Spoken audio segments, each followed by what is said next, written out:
I think today we have a very important topic which we're going to be exploring, which is usually mental health, which is the main bane of most of the work that we do. It affects our lives from childhood to adulthood to teenagehood, and it's something that we as communities are coming together to try and help out.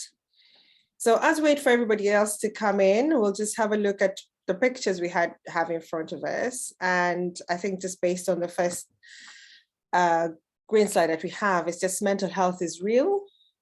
Mental health is not a joke. Mental health impacts everybody. Now we've got the two faces looking at each other on the screen. And clearly we can see on the other, one on the left-hand side has things like depression, stigma, anxiety, embarrassment, stigma, discrimination, opinion, distress. I believe those are all the things you'd be feeling if you're stressed or having any sort of bad day, emotions that come with life generally. And then again, things like what we can do is treatable. You can seek help, support, listen, care, share, understand.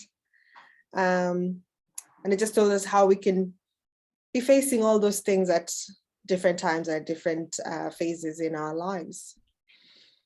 Then on the last picture, we've got community and how we can all come together. So I think by being social, connecting with people, feeling as part of a society, and a sense of belonging as well, and having a relationship, we can all help each other through this mental health journey. So I think welcome, and we're all waiting to hear your views on this topic today. And I think we're going to launch the polls that we normally do. I think a couple more people are still trying to come in. But we'll launch the polls and then we can start the discussion going and see how far we get. So bear with me.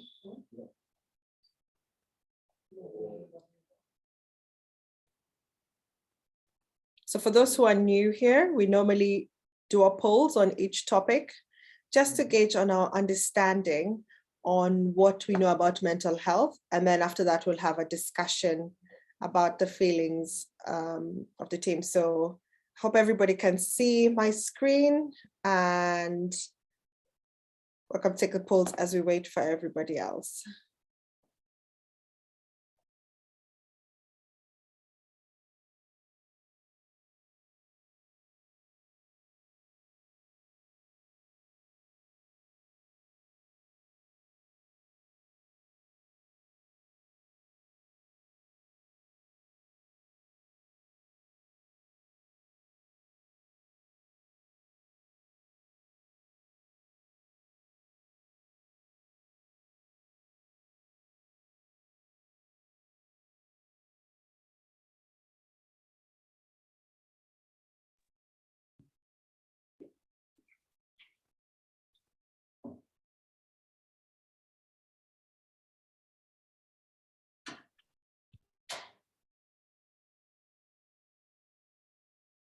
Welcome the people who've just joined. We're just at the point where we do our polls. So we've got 3 questions on the screen.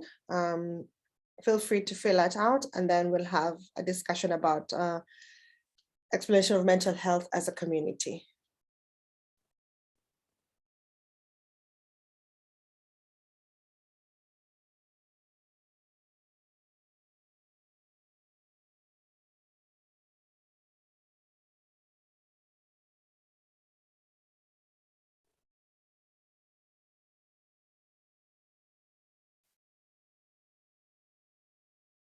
We'll just give a few more minutes to people who are joining to just finish their questions.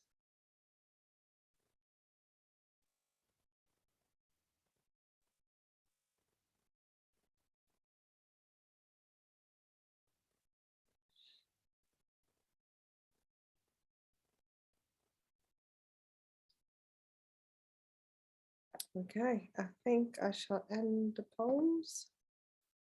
Thank you very much for taking part, and I'll just share the results. So as we normally do every day, during our discussions, is to go through the questions and then people can explain to us why they gave the answers they gave and what their view is. So we'll do question 1.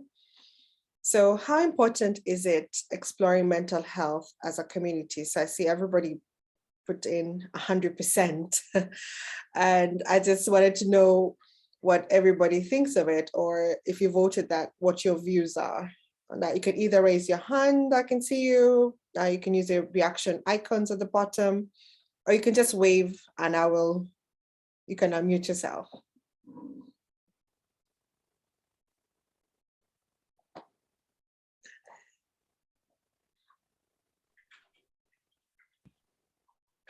I think it's really important, because without exploring mental health as a community, we cannot connect with each other on the individual basis that is required. Yeah. Grace, did you want to say something? Sorry, I saw you.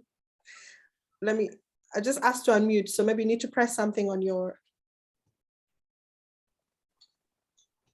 Well, we live in a community, and whatever happens in the community affects our mental health. So, like structures and resources and all that. So, it's important, 100%. Yeah. Apart from our families and all that, we need things to live in the community. So if we are not provided with resources, it will affect our mental health and impact on our health and everything, I think. Yeah. Thank you, Naisha, and thank you, Grace. Definitely you've echoed the importance of community there. I can see James has their hand up. Yes, James. Thank you, Eva. And I think this poll is suggesting to us the need for us to be aware of things that perhaps we normally either ignore because we don't know much about it, or we don't know how it's presenting in us. So for us to meet as a community and talk about it and be aware of it, it's also really empowering for everybody and individuals. While in terms of how do you look after yourself, how do you notice it?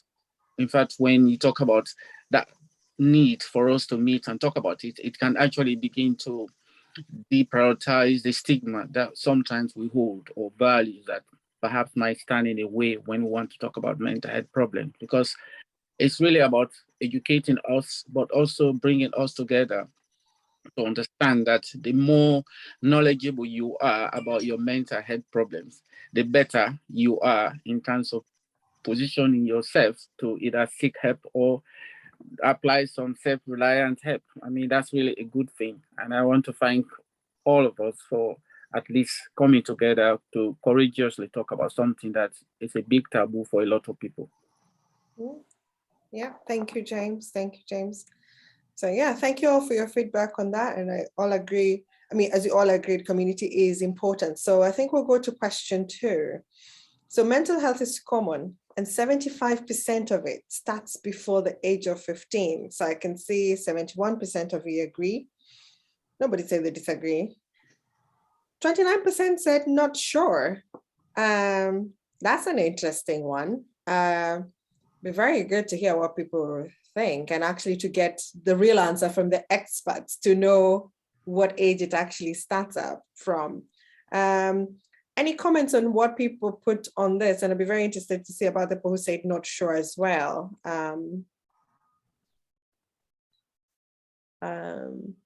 Ashley, I see your hand up. So obviously mental health is really common. I put agree, but I'm not quite sure about the 75%. It is known, I think it's about 25% of all teenagers suffer from depression.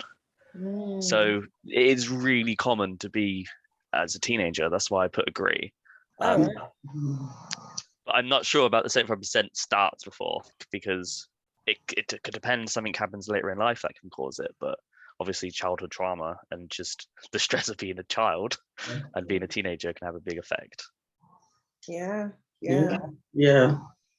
I do agree, because it happens even from I don't know whether they diagnose them as mental health, but destructive families where there are domestic violence and all sorts of things, and there's no love, it impacts on children's behavior.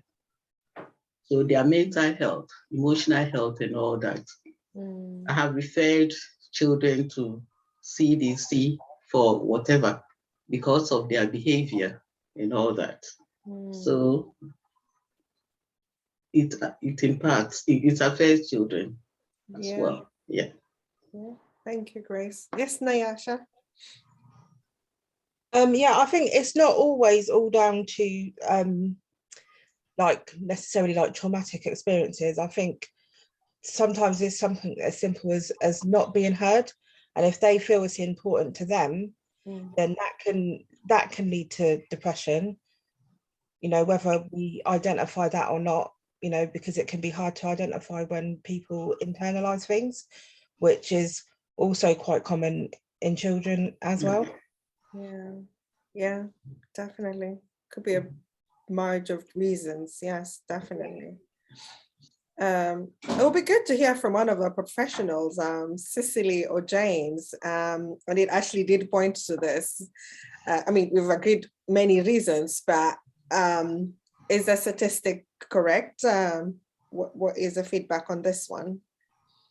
I think the we have can vary. I mean, when we look at mental health problems, it's really important to look at all the symptoms that sometimes we don't see. And quite a few people have mentioned that it can start as early as 9 years of age, you know, and then it begins to really present itself when you get into 10, 11 and thereafter. And some of the comments that been actually made is really important for us to note because it's kind of engagement, how parents engaging with the young people, how are young people engaging with parents as well. There's also something we call separation anxiety. If parents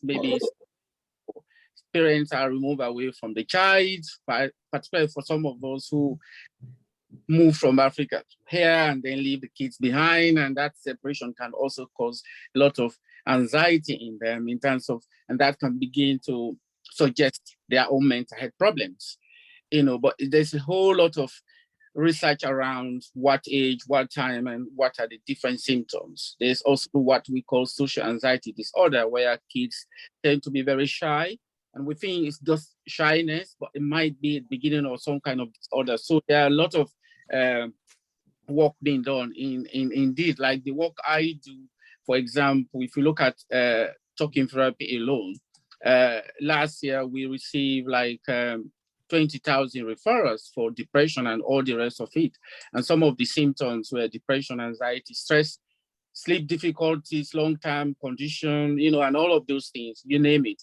So kids start to get some of these illnesses at an early age in terms of how they relate to parents and how parents also relate to them. So listening, trying to engage them, to understand how they give them voice to talk, don't dismiss what they are talking about, can help them. They can also pick up some of these things in school where bullying is also common. That can also predispose young people.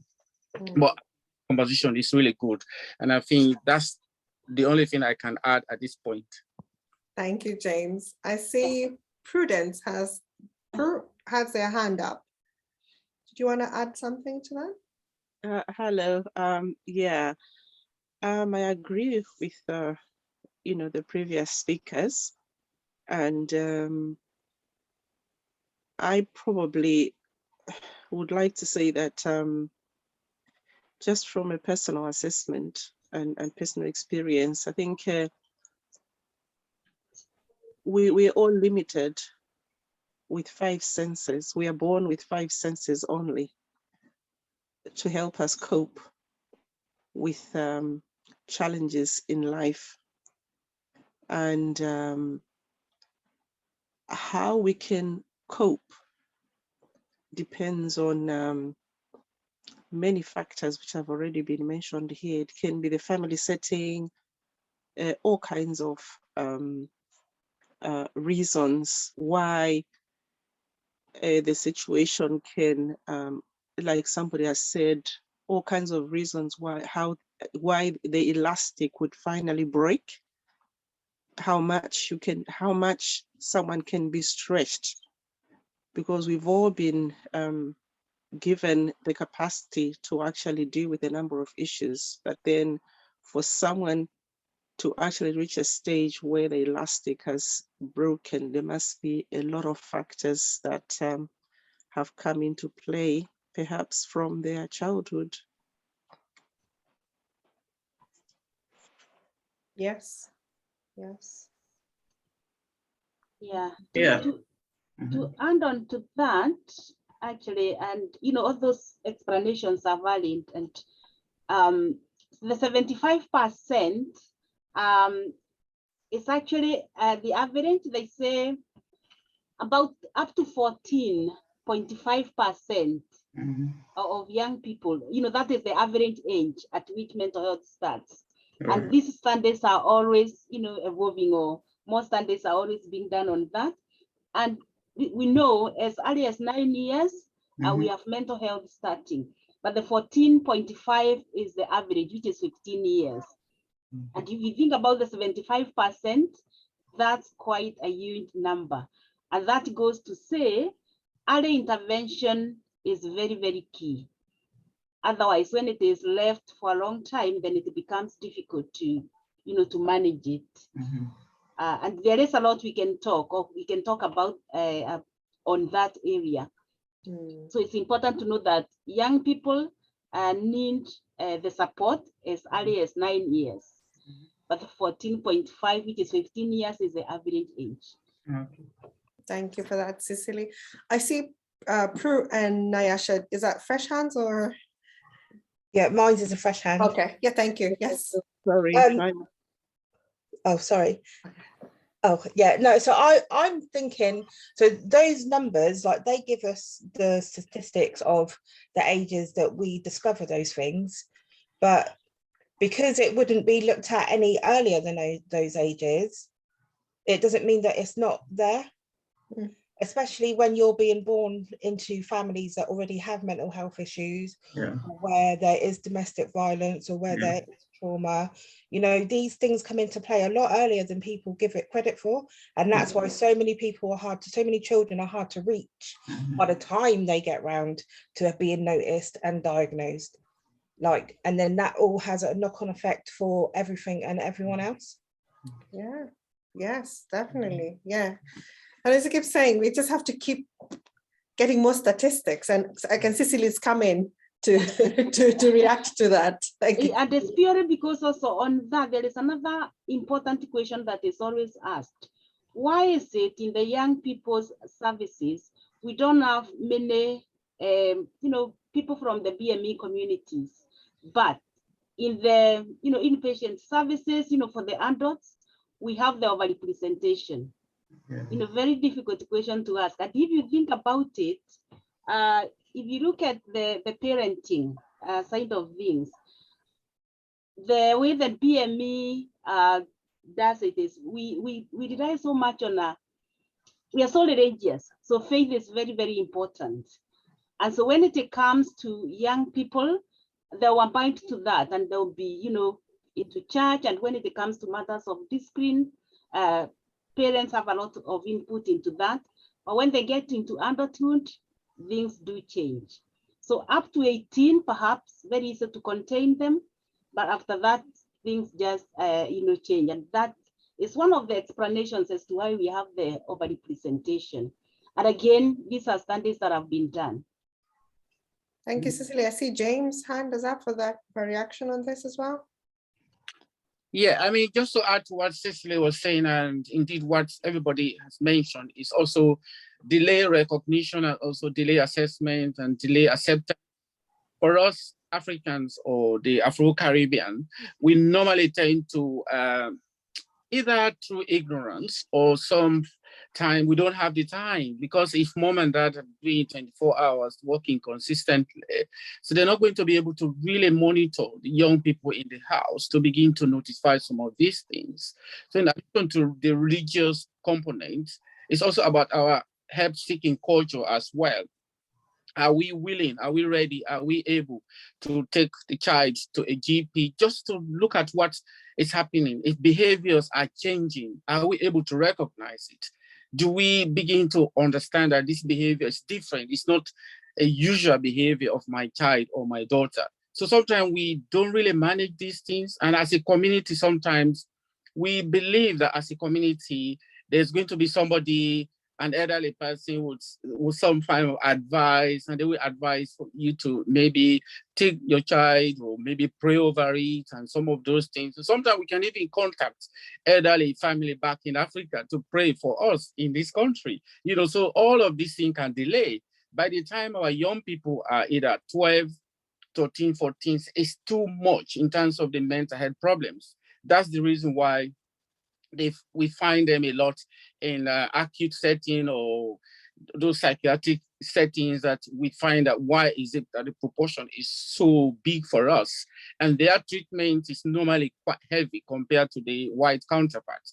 You know, we need to be clear about some of these things. So the reason why we're here is for us to educate ourselves, to be able to notice these things and talk about it, whether it's going to be an illness or not. But when you suspect any unusual behavior in your child, try to understand, sit with them, ask them, talk to them, because there must be something that's going on that you're not aware of.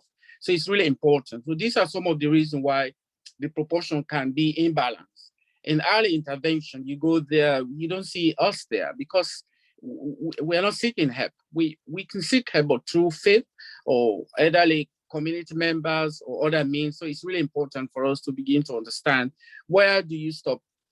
Where do you press button to seek help rather than go somewhere else? I'm not saying faith is not important, but we can combine this with other supports that are available in the community. I sit in the talking therapies. You know, many of us are not there, you know, so most of the patients I see, you know, they don't come from our own background. People have depression. I know we have, but people don't talk about this thing. Either the stigma is still raw, or there's something that we need to do. That's the reason why this type of forum is really helping us to create more awareness and to reach out to some of those needs that we need to seek help for. Thank you, James. Nyasha, I can see your hand up. Yeah, and so just to say as well, once it is recognised in people, it's important to remember that from the time a mother, say, for example, is carrying a child, depression should then automatically be looked for within that child, because even through pregnancy, the mother's mental health state can have an effect on the unborn child. Yeah, yeah. Prue, I see your hand up as well. Yes. I think another issue is parenting skills, which are different between the VMA cultures and the Western culture. People from this culture where we live in this country train their children to be independent from birth. I have actually had an opportunity of observing that closely. From birth, a child is encouraged to be independent, is encouraged to have the freedom of speech. And so it's easier for them to let out and to be listened to and not fear to be judged or to be reprimanded. Whereas our Black minority cultures, our children are very protected from birth. And a child belongs to the community, as we say. And so they say it takes a community to raise a child. And so you have, people looking about the interests of your child, and even when you're not there, and it may not even be called patronizing, Whereas the other culture, they will be saying, what were you doing with my child? What were you saying to my child? Because they're encouraging that child to actually think independently and decide what they want to do. And our children struggle when they come into this culture because there is a contra culture issue here. They are taught, submission, and there is church rules and biblical way of bringing up a child, which is priority in our African culture, BMA culture. And when they come into this culture, or when they reach a particular age in future, they end up actually a little bit confused because they come out and they find all this freedom. Mother is not there, community is not there, father is not there. And so they have to now deal with this new space they have. And this is where I think things can go wrong. Yeah. Yeah. Yeah. I agree. Yes. Okay. Yeah, I agree with Prue. Yeah, they become overwhelmed with what's the reality now because they've been shielded. Yeah. Yeah, Prue, I agree with you. Yes. Yeah. Thank you. Nyasha, I can see your hand up. Yeah, I think another contributing factor to that is that for me personally, for how I know our culture to be, is a lot of secrets are kept. So when it comes to trauma and things like that go on, it's all kept hush hush. People are still trying to play happy families because family is important. But that pattern, it's really important for that pattern to be broken, because if that wasn't there in the first place, when you're coming into freedom, it wouldn't feel like such a big thing that you felt like you had to join, because you wouldn't have been so repressed in the beginning. So had all these things that have gone on before, other people have come into the family and stuff like that, had that have been open or been resolved, then there would be less pressure and there would be less issues, and people would be talking about the right things instead of the wrong things, and that need for freedom wouldn't exist. Yes, I agree with I that. think that's why we are having these conversations, to really help, send those messages early enough. And I'm just wondering whether, Ashley, in your experience at Recovery College, whether you see many young people from the grassroots communities, and what are your experiences there? So with the campus, we don't see many young people at all. That's one of the biggest things that we're trying to change. With me and our student placement George, we're trying to do as much as we can with young people. When we have a coffee and chat in the uni, and that has a lot of BAME community come to it, including Saif, which is amazing. It's lovely to see him in real life. But yeah, we're trying our best to target as many young people as possible. But for some reason, it's really hard to get them in the door. Really, really difficult. I can see Esther. Thank you, Ashley. I can see Esther as well. You want a reaction to that question?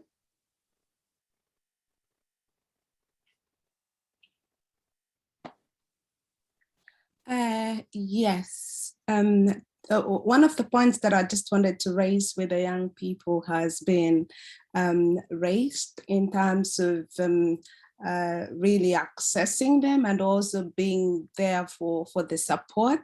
But the reality is the mental health issues are there with them, but then the question is, how can they be supported? And as Prue was just talking about young people from the BME communities, that parenting, the raising up, the culture of really just protecting them, not allowing them to kind of express how they feel, does that affect. But even so, this culture also does affect the adults as well. And I just want to make a comment in terms of men from the Black ethnic minority. The culture just wants them to feel that they are men. They don't need to talk about these mental issues.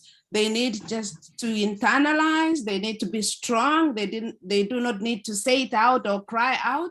And because of that culture that kind of tells men, you're men, don't talk, it kind of affects, because then you keep these issues deep down in yourself, but then the earlier signs are not picked, and then these issues just keep building, and they only just come to be picked up when there is a crisis. So I think culture really plays a big role in terms of how mental health is perceived.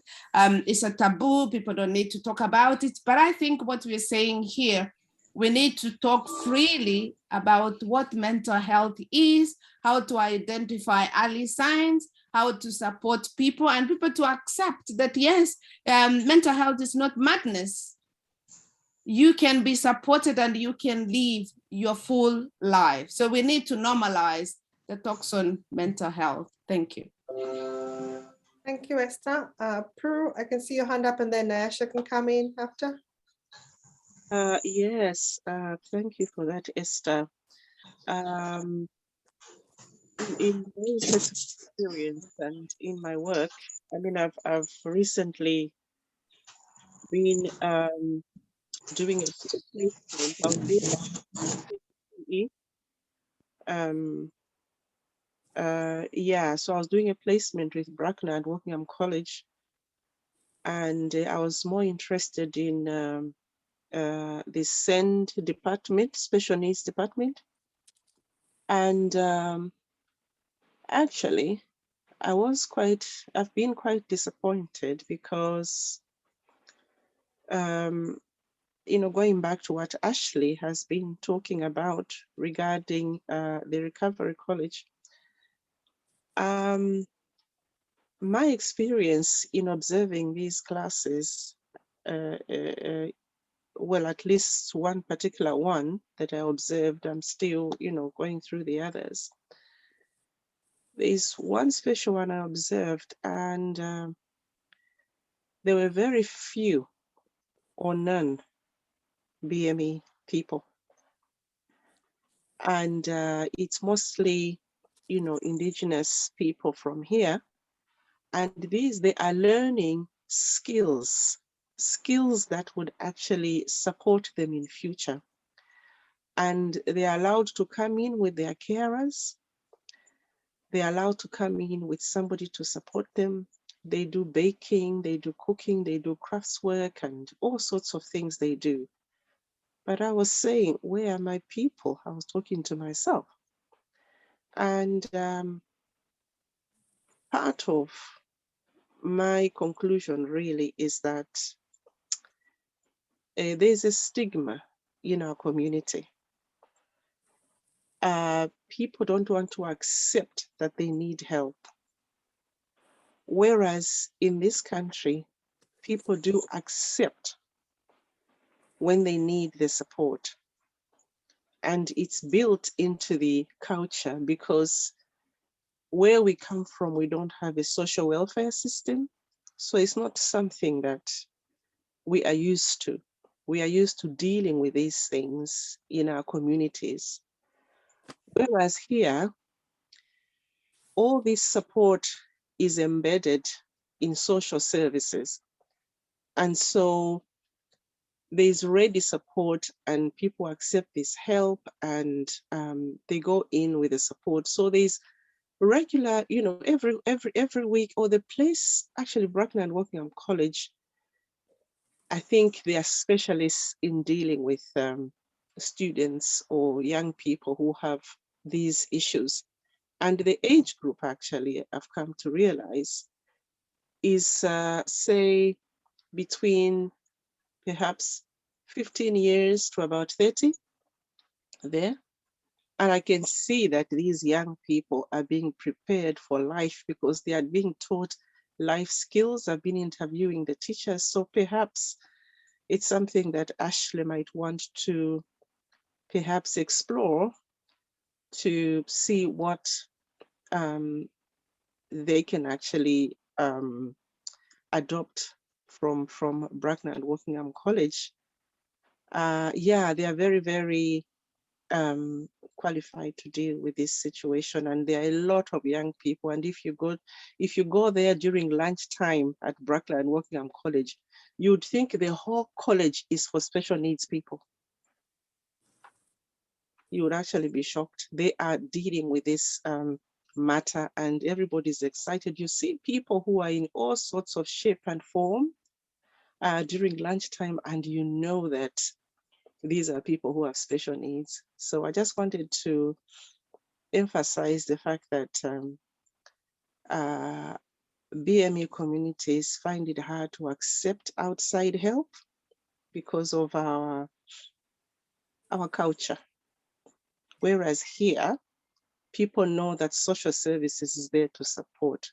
In our cultures, we think that if somebody is under social services, it's a dent on a family reputation, family name, that that person is being looked after by social services and things like that. I thought I should mention that. Thank you, Prue, and thank you for the good example of some of the work that we should emulate. Nyasha? Yeah, so Prue basically touched on one of the points I was going to make. You know, shame and fear, I think, holds a lot of people back. That's why Ashley's probably not seeing as many people as he would like. That's why we're not seeking the help, you know, and yeah, so you can't get that. And then the other lady was saying about men not being able to speak up. And whilst I agree with that, I think that that's just the whole dialogue in our culture. It's just adapted differently for those who you speak to. So, you know, men get that message, but also as a whole, you know, you get to, you know, you're black, you're strong, you have to work twice as hard, you have to do this, you have to behave like that. We can't bring that shame on our family. So even as females, black females, we're taught that we must suppress and not show our emotions and, you know, act this way in the street, no matter what's going on within the household. And yeah, that's why we're all stuck. Yeah, thank you for that, Nyasha. And that brings us very nicely onto question 3. And how good are we as a community talking about mental health? And I don't know if anybody got a program yesterday on BBC, and it was about becoming dad and mental health. And there was this guy called Elliot who had a traumatic experience when he was getting his first child. And he didn't know he was traumatized because a lot of men don't get enough paternity leave. They don't get the help, that the health visitor comes and talks to the mom and doesn't talk to the dad. And basically I thought, he is a black man, but it's not about just the black men, it's about men generally. And he's gone around to see how other parents are coping with maternal health. And let's talk about this, mental health and being first-time dads or being second-time dads, whatever the situation would be. So I thought that was a very good emulation of what he's doing to get men to talk and also to get help on maternal as well as mental health for first-time dads or dads generally. So I just thought, I see on question 3, we had how well as a community are we about talking about mental health, and it was 43% good. Again, not very good was the same 43%. So there's a big mixed bag there, half and half. But then again, somebody said not sure, and I just wanted to welcome your thoughts on that. Nyasha, I can see your hand is up. Thank you. Sorry, do you know, I think I forgot to put it down, but but I'll go with it anyway, because I think, yeah, and you know, having children is such a significant thing that even when you're dealing with mental health prior to that, nobody tells you that when you have children, they will be a trigger for you. And it is known, you know, within the therapeutic world that, you know, if you have a child, that once they reach a certain age where something traumatic happened to you, it becomes a trigger. And so there you are, stuck, not understanding what's going on, not realizing what's going on. You know, it doesn't make sense, but actually it does. And so, like, well, I don't want to advertise my page, but like, you know, I've written a poem before about trigger children, because once I learned and identified this for myself, I found it really helpful. Oh, thank you for that. Yes, definitely. We need to watch out for the triggers. Prue, I can see your hand up. Yeah, that's very true. And I think we have to study various ways in which communities respond to the mental health awareness. With the BMEs, there's a cultural situation that must be learned, and how you can actually create awareness. It's not a one size fits all. It can't work. Whereas in this country, they have laws, they have rules, you know, and you know, it's very clear. You know, people are not ashamed. They'll go and protest by outside House of Commons, and you know, they do all sorts of things because it's something that is already it's embedded in social services and social care and rights and freedoms of every person. Every human being has a right to live, and a right to, you know, education and all sorts of things. But in our communities as Black people, you can't use the same method, from my experience, to reach out. I have my own ways of reaching out to people in my community. I've been very open about my experiences, and the moment I talk about my experiences, I have so many phone calls from within my community, even from people who I never knew this kind of thing would happen to them. And at the other end of the phone, they are crying. I cannot talk about it, but this is my situation. And so with people in our community, many times, more than not, it's a one-on-one reaching out, and perhaps it's reaching out within your sphere of influence as an individual, depending on where you have the influence. Although for children who are born in this country, we would actually say they are British, and so they adopt the British ways of doing things. But the ones who are most vulnerable are those who were not born here. And but some of those who were born here, again, coming from close communities, is another challenge. This is, I think, the most successful method I have used myself. Wherever we've been, I belong to quite a number of organizations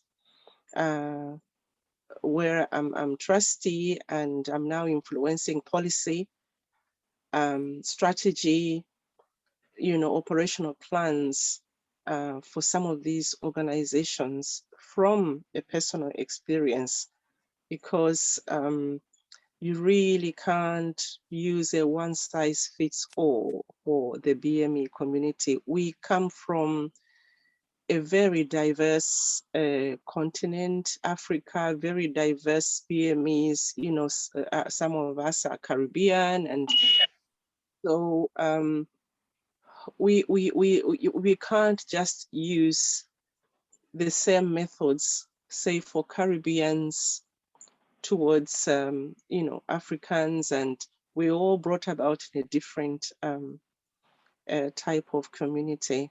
So I just wanted to emphasize that methods should be varied, and there should be research on various methods or for creating awareness for different BME communities. Thank you for that, Prue. Nyasha, I can see your hand up. Yeah, and so just to add to that, even those of us who are born here would be considered British, like we don't all have good experiences from childhood of like necessarily like social services or counselling services and things like that. So then when you grow to become an adult, again, you know, it sets you back from seeking help or getting the right help that you need, because they're either looking at you from the wrong perspective or you're not trusting of them where they have failed you. Yes, definitely. Yeah, thank you for those views and thoughts. Somebody also said, I guess, not sure. And somebody said we're very good at it, and I just wondered whether somebody wanted to share their views on it, on this question. How well are we as a community talking about mental health? As a final thought before we move to the next section.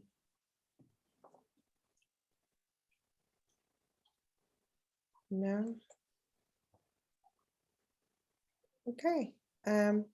So thank you all for the discussion. I think that has been thought-provoking, and we've identified some gaps, which of course needs to be addressed. And that's why we continue to have these conversations every week to see how we can best improve our lives and improve the lives of our communities. So I'll stop sharing this, and I'll just get Cecily just to give a short brief before I introduce Prue, to just give us a general feel on how the community is working, and then she can introduce Prue. Yeah, it's very encouraging and informing actually to hear the conversation going on, because it seems we have the issues, we understand them, and in the same way we'll have the solutions. But perhaps it's about having, you know, the avenues to share those solutions, and a little bit of encouragement and support for that matter. But the bottom line is, you know, 75% of mental health starting at the age of early as 15, it's such a big one. And on the other hand, also very easy to, or can be managed if we bear in mind that early intervention always go a long way. Yeah. And the other fact is, you know, stigma is real, just as mental health is real. And as a matter of fact, we say there is no health without mental health. So we all have it. Yeah. And once we understand that, then it will be very, very important to address it, and easy as well. So the stigma issues are real, but as communities is how we address that. And I think the short video clip we are going to watch now is going to help us manage the issues of a stigma. So let me share this. Just.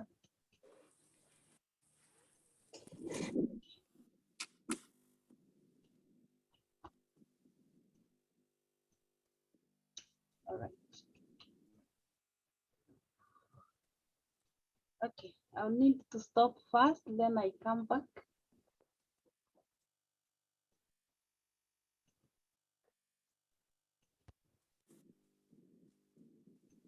Physical health is important. We all know that physical health is important and is something we need to look after so that we can stay fit and well. With mental health, it's the same. We all need to take care of our mind so that we can think and feel the way we want to and have a more enjoyable future.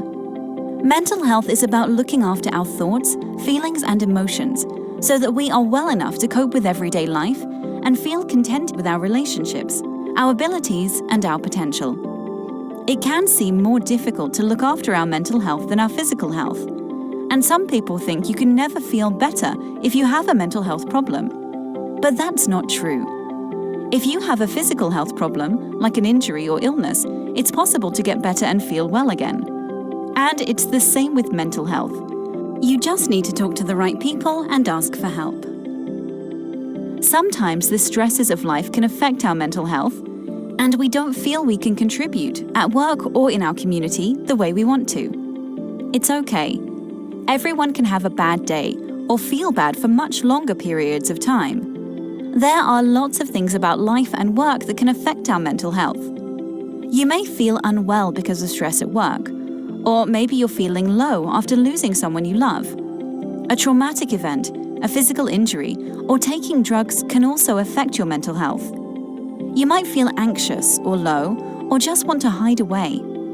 If you're having a bad day, Able Futures could help you get support to deal with the mental health problems that you're struggling with. We'll give you time with a mental health expert who will listen to what you're feeling and thinking, give you advice and information, and help you do what you need to do to feel better, so that you can have more good days.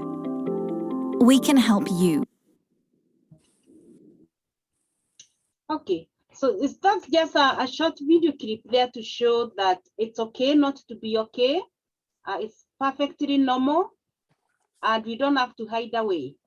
And if we find ourselves struggling talking about it, it's always important to reach out to one more person who might help you to move on, or we encourage you to seek the support that you need. And you know, this is a very important conversation, but sadly, a number of people are really struggling to zoom in. Perhaps you need to, if you know of somebody who is struggling, do help them. But going forward, we will perhaps need to have a session, Eva, on how we can all get in.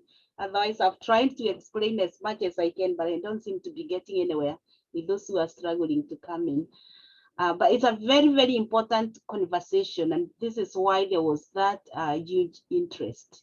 I suppose we can always come back to it. But going forward, let's hear. We still have half an hour to go. Let's hear what more that we have. So over to you, Eva, for Prue.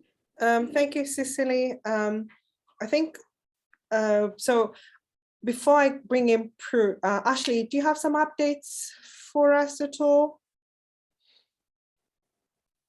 I can give you updates on what we're doing in the next couple of weeks. Yes. So February is a busy month for us.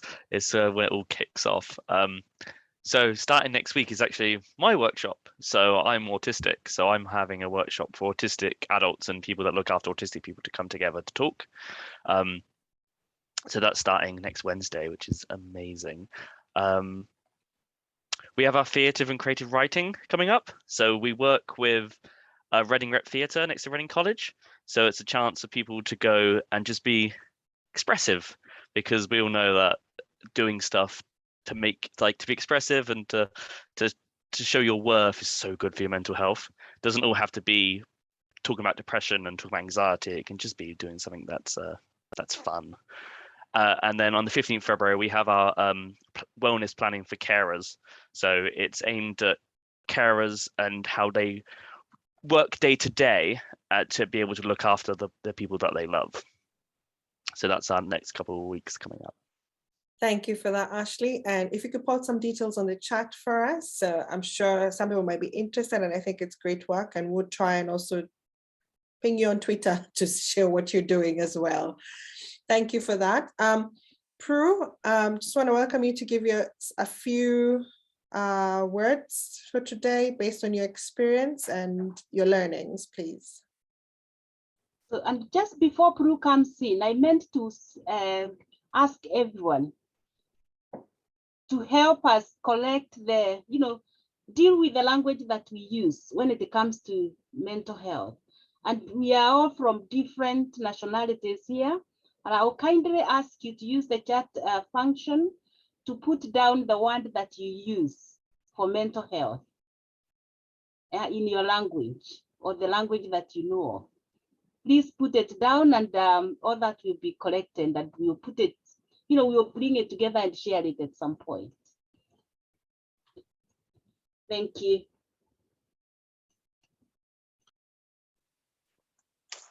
Hello, thank you for opportunity to meet with all of you. I would have loved to show my face, but I've been sneezing. Yeah. I think I would just want to emphasize a few things about my discoveries of dealing with mental health issues with my family. To start with, I would like to mention that dealing with mental health breakdown is a journey. It's not like someone has a wound, let's bandage it. It's not like someone had a fall, next week they're okay. When someone has the brain is a very complicated part of our bodies. When there's been a breakdown, I think it's important for people to realize that it will be a journey to get that person to maybe not so much to what they were before, but to help them to function again in the community. Because in the first place, you may not really, if you've got to, I think, as families, as individuals supporting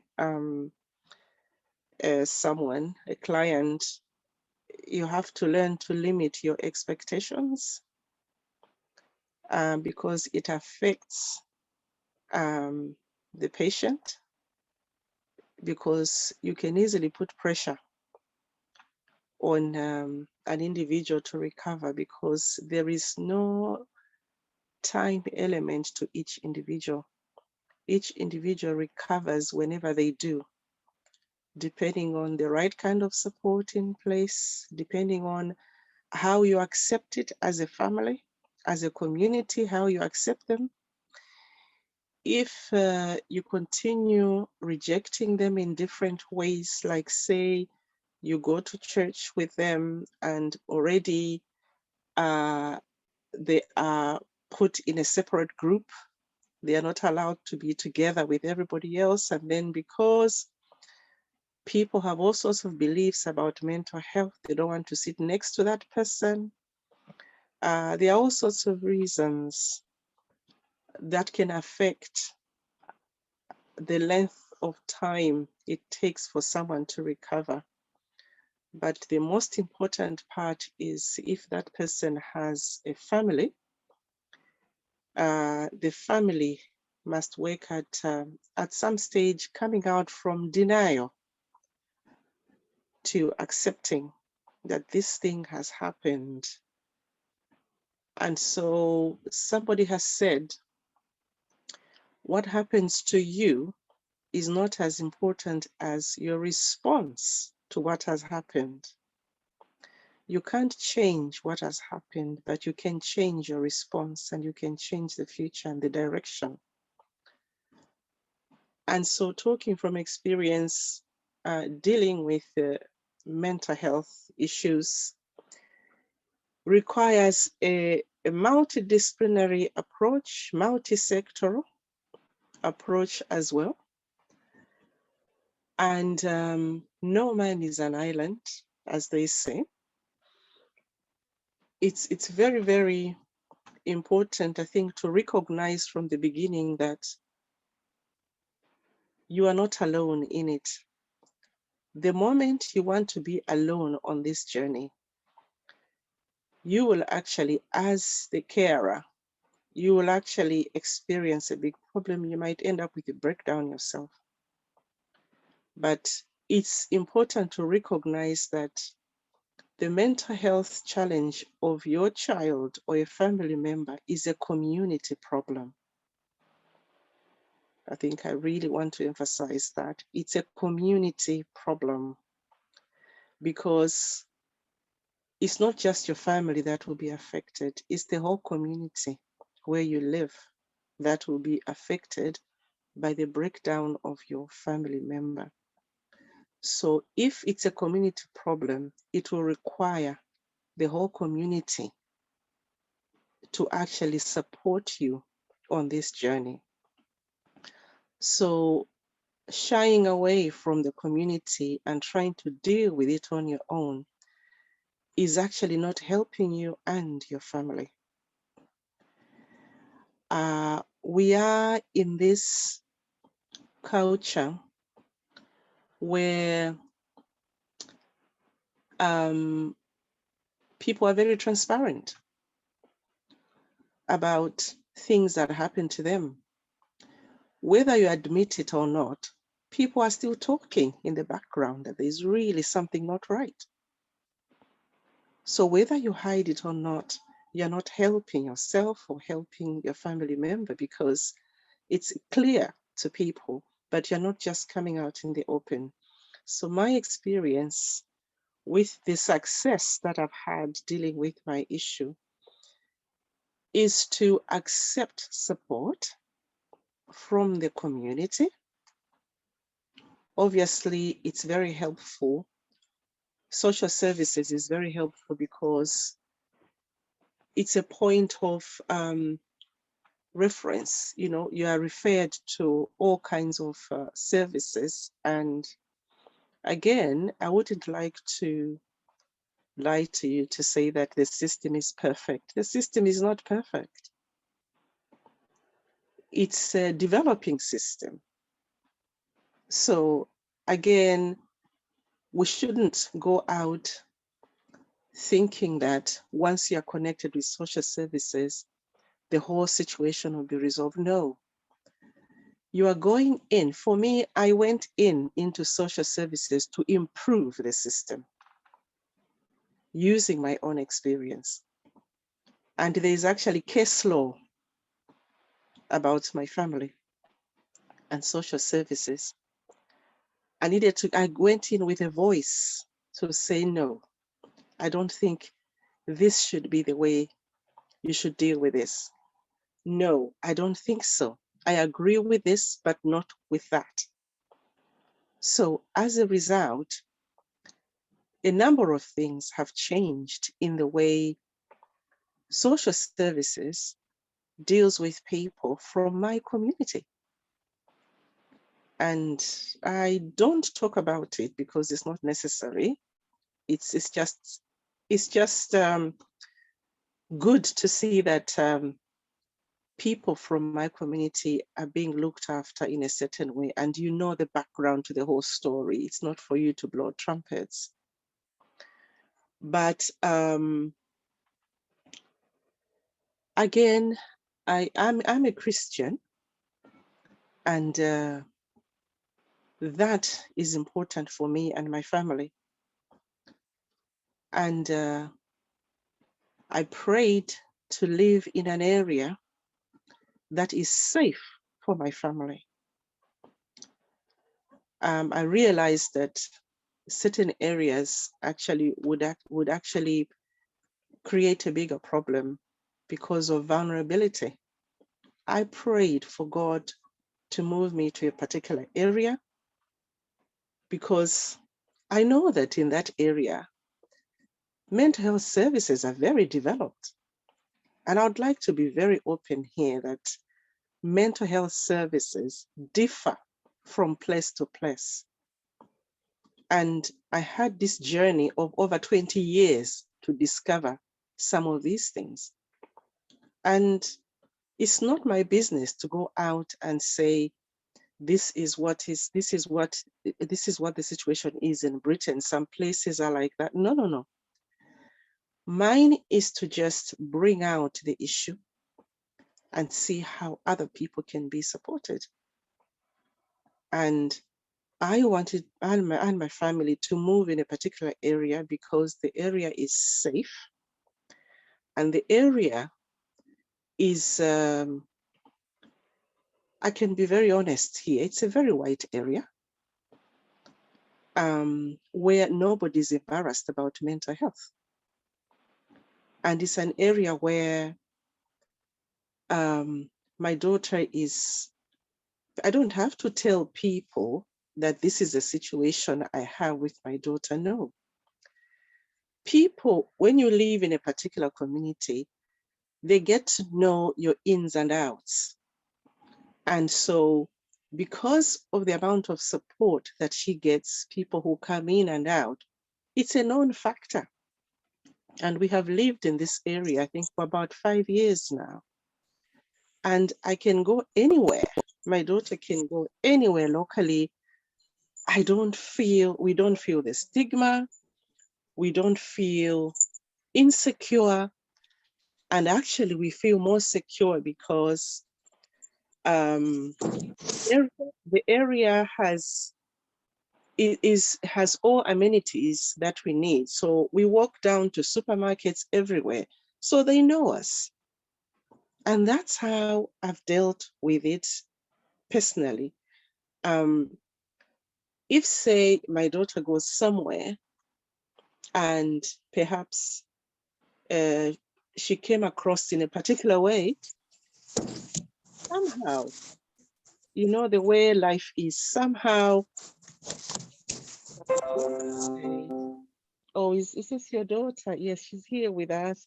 And she was challenged with ABCD, ABCD. We've seen you with her, so we know that she's okay. But are you okay if we just ask her to do ABCD, ABCD? Oh, she's fine. She'll be fine. So just put her on the other end of the line, and I'll speak to her.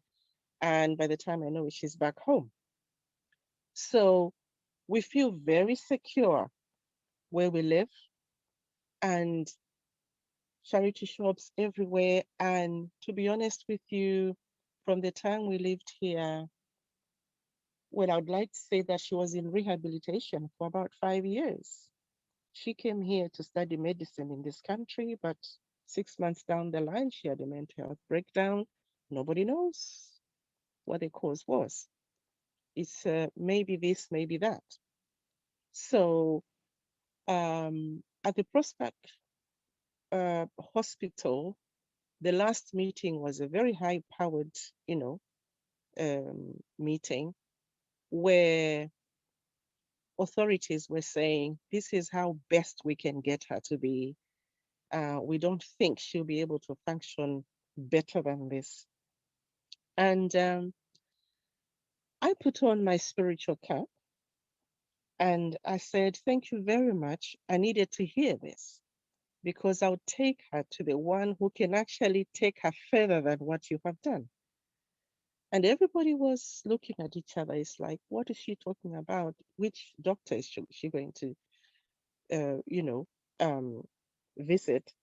But when I realized that everybody was like full of questions, I said, I'll help you by telling you where I'm going to take her next, because you've told me this is how far you can get to. I'm taking her to Jesus. And some smiled. I knew some were Christians in that meeting, and some felt like, oh, okay, we will see what happens.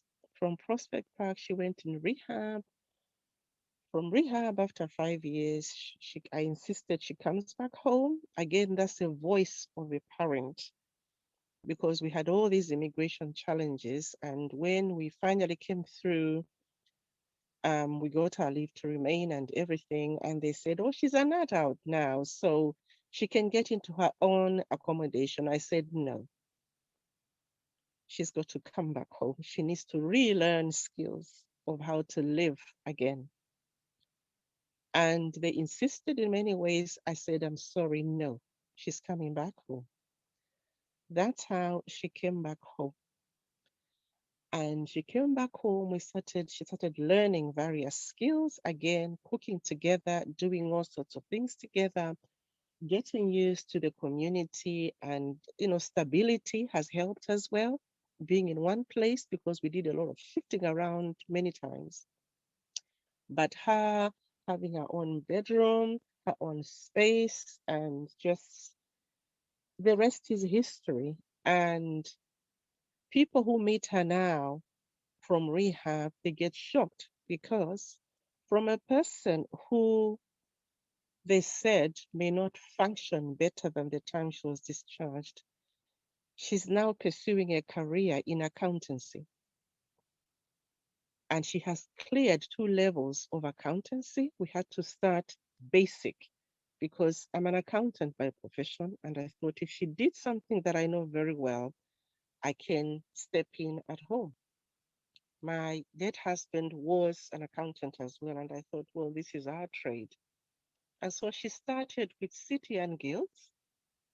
Yes, there's stigma from perhaps friends of her generation. It's like, oh, what is this person doing? But you know what? You've got to be focused.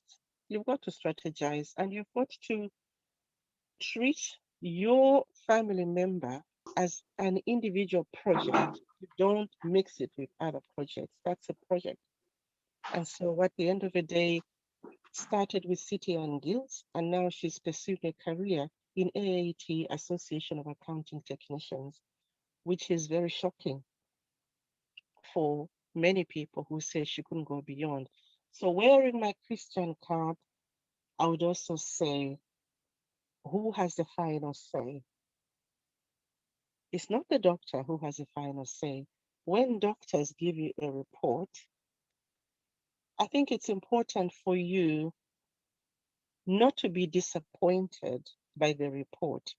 Go home and think about it. It's not the end of the world. The doctor is just one department, but you are the family member, and you can actually start thinking of different ways in which you can deal with your situation. So my story is, and they lived happily ever after a mental health breakdown journey of about 20 years for my daughter. Any questions? I'm happy to take. I wasn't very sure what exactly you wanted to hear, but that's what I can share for now. Thank you for sharing that story. That's Prue. Yeah, and anybody who's got any questions for Prue, definitely here's your moment to ask. No, I just want to say that well done for not stopping there, and then just because things are always more complex than they seem. So it's good that you were able to draw in from other departments and not just settle in for that one response that you got. Yeah. Can I say, well done, Prue? You know, I take my hat off for you. You were determined, you were focused, and you achieved what you wanted. So well done. We need to learn from you to be determined, to be focused, and take it regardless of what the naysayers are saying. You know, well done. I'm proud of you, Prue. Well done. Thank you. I think you've also got to realize that it won't be possible to bring her back to what she was, because she's developed. She's an adult.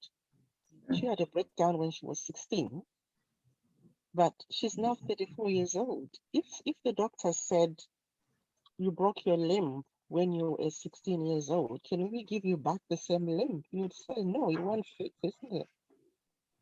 So in the same way with mental breakdown, you have to think of those years, those dark years. You know, there's a lot of development that has gone into your child in those dark years. God is still at work. Community is at work. She's seeing many things. She's meeting people. She's developing as well. Yeah. So you cannot expect her to behave the same as what she was before. You need to, I think the word I'm looking for is to listen. You need to learn to listen to where she is at in life. Mind you, they say that people who are more likely to suffer mental health are those who are very intelligent. And I can see that in my daughter. You'd think she's very unaware of what is going on. But as she has become an adult, she has become my friend. We talk a lot, and I get shocked at what she brings out. Yeah. So don't think that because they have a mental breakdown, they haven't been developing. The way they have been developing physically is the way they are developing in many areas of their lives. It's just helping them to coordinate what they lost with where they're at in life. And you need many people and organizations to support you with that. I work with so many organizations. She has an employment support with alternatives. She has so many meetings in the week. And it even helps me because when I'm asked to do something, I always say, on these days, I cannot because my daughter is priority. And I can only do things on these days. And it's the freedom that I have to say when I can do certain things. So Monday, she's in college. Tuesday, she works with Oxfam as a volunteer. Wednesday, she's at Optalis with an employment support, you know, and Thursday, we are doing revision together. Friday, we are at the allotment digging. Even during winter, we are busy with the allotment. So her whole week is so full up, and then weekends, maybe cooking, cleaning up, and all these things. So she has no time to think about mental health breakdown and then everything. She's gone past certain things. So you just need to help them find their feet, find where they lost their feet. And it will be interesting when you fully support them. In fact, I want to mention to you that she actually cleared those 2 levels of accountancy during COVID, which was a learning experience for me because we did everything together because there was no any other kind of support that she was getting. Services were closed and all sorts of things. School was online. And so she achieved a great deal during COVID. I'm sorry for people who lost people during COVID. I'm just mentioning to say that the whole thing was positive for us, staying at home, just being the 2 of us. We did everything together.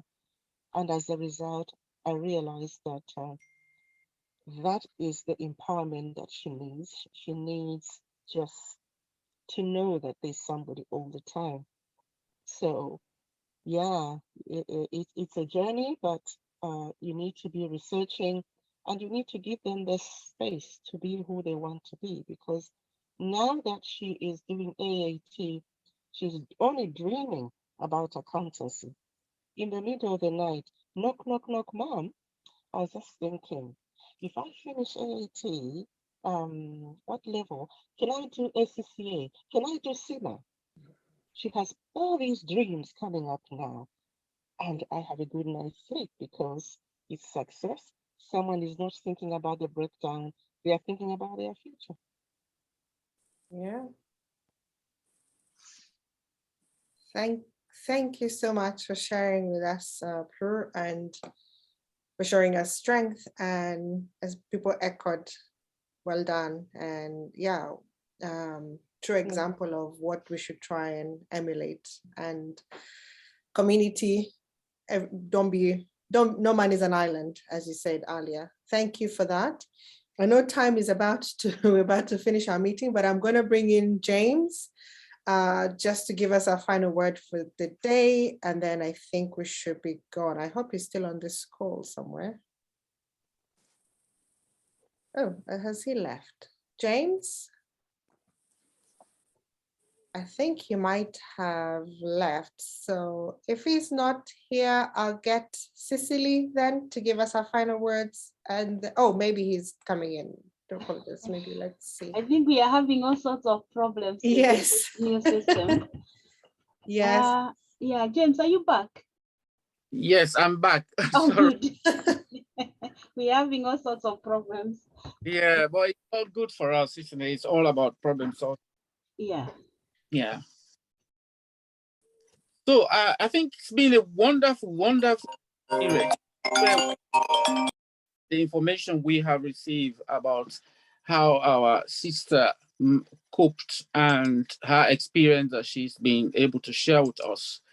I think for me, it's really how we understand our difficulties and who do we contact and who do we meet and how do we meet people.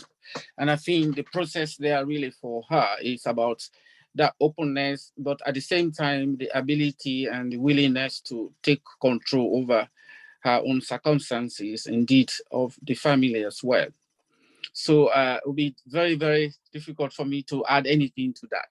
But just last week, we talked about how do we, as people, relate to our own difficulties. So there was this question, how do you respond to your circumstances or difficulties? What type of safety behaviors do you adopt when you have a problem? We can understand how our sister was able to adopt a very proactive safety behaviors that helped her to really overcome and become empowered by her own determination. So I want to hear from one or two people before I share with you some of the perspective people have on depression in the African context. I've done some research and just want to share that with you. But one or two people, what are your own safety behaviors? What behavior do you adopt when you have difficulties, either with yourself or whether an illness or with people or at work or in the community? So let's just hear from one or two people, if any. If you don't have any, then I can go forward and share my findings.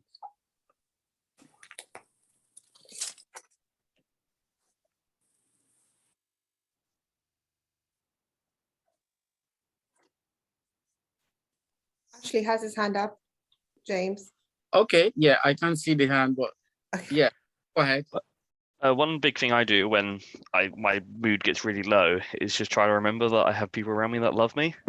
Okay. And that as much as sometimes it feels like you don't have a purpose, your purpose is your family, and that like my mum, my fiance, they all need me, and that's something that keeps me going. Yeah, thank you for sharing that with us, because that's a very proactive and healthy way of employing or deploying or adopting a safety behavior, because we all do have it.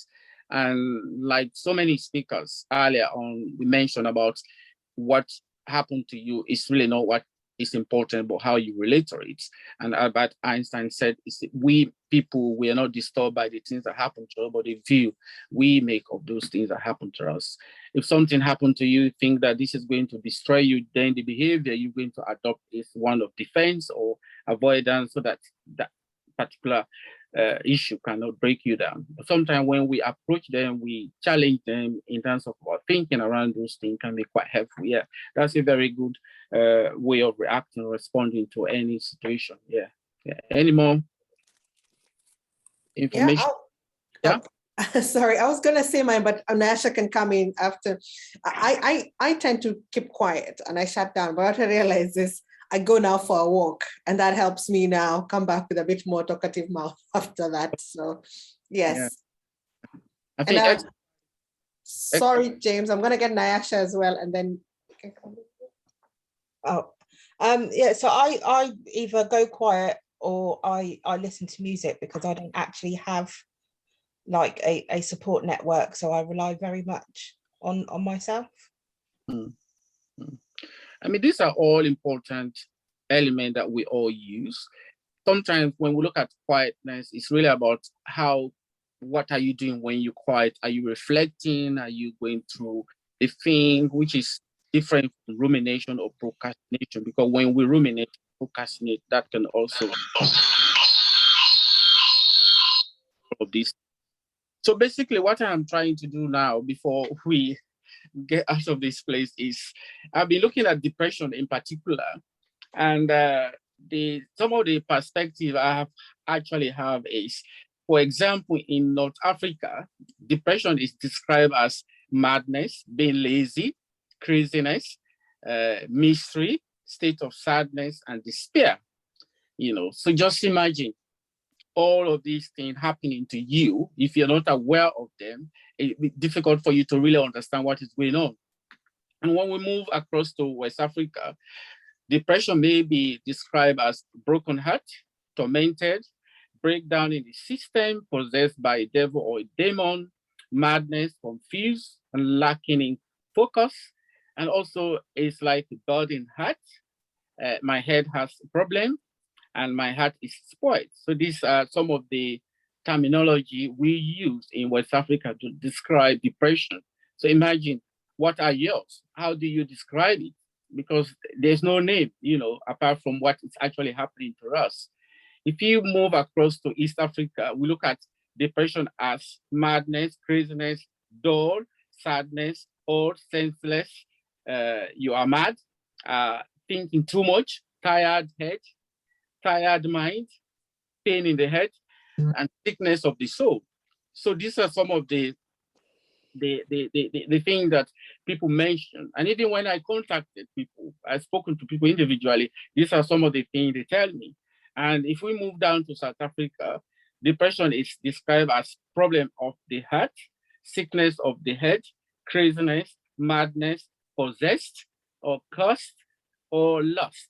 So as you can see, these are some of the way we describe depression. Until we own them, until we understand them from our own perspective, it's not going to be easy for us to really participate in that clinical space. When our sister was talking about her interaction with professionals, she was able to challenge them because probably she felt that she needed to describe her situation from her own perspective, understand from her own standpoint. And it's really about what we've been telling people here, that we don't really come to give you empowerment. We encourage it. We allow you to discover your own strength and your own weaknesses. Empowerment is not given to anybody. It's something that you can maybe help somebody to develop, to grow. So basically, some of all of these things is about how do you empower yourself. And it's about how do you take control in any situation, whether it's clinical setting or educational setting or workplace. It's about how do you really influence the agenda of the day. If you go to your GP, are you able to add your own understanding to the agenda? Or are you just going to go with the agenda that the GP or the clinician has actually put in place? So it's really important. And even when we go to church, as Christians or Muslims, we are a lot more in control some of the time. Yeah, there will be a pastor, a priest standing and preaching through, but we do control in terms of what we pray for.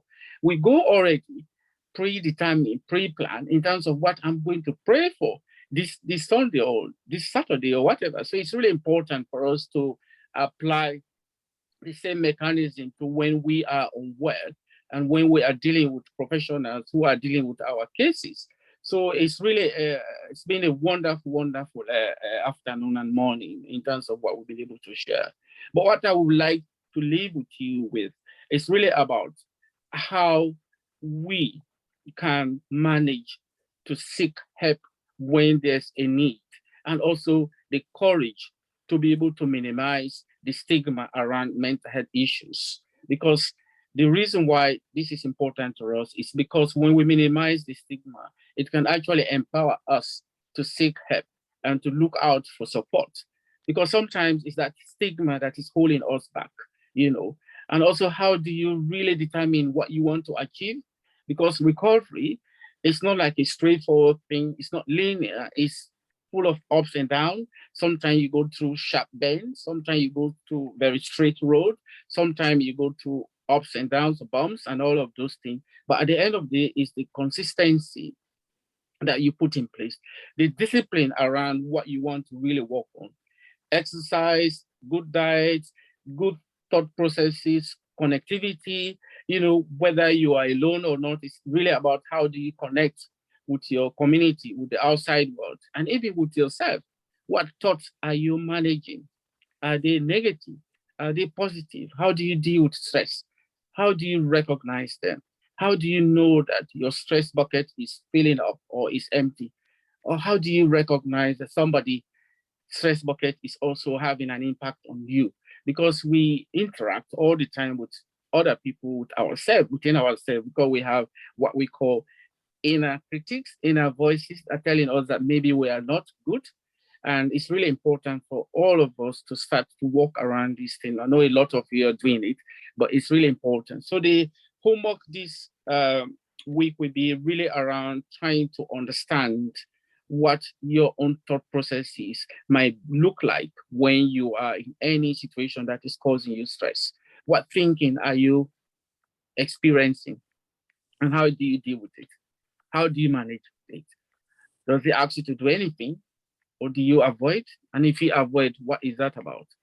And whatever you do, we need to understand, what is that about? Is that triggered by any negative thought or any positive thinking? Because I'm not just talking about negative thoughts here, I'm talking about positive. But when people talk, you have to be positive. That's a complicated statement. It's about telling people that it can be bad, it can be good, and it's good to feel that way, and it's also good to feel happy and sometimes feel sad. But how often do you embrace your flaws with love and grace is really important. So on that note, I would like to say thank you so much, and thank you, Eva, for conducting the shift with us today. Thank you, and bye-bye, everybody.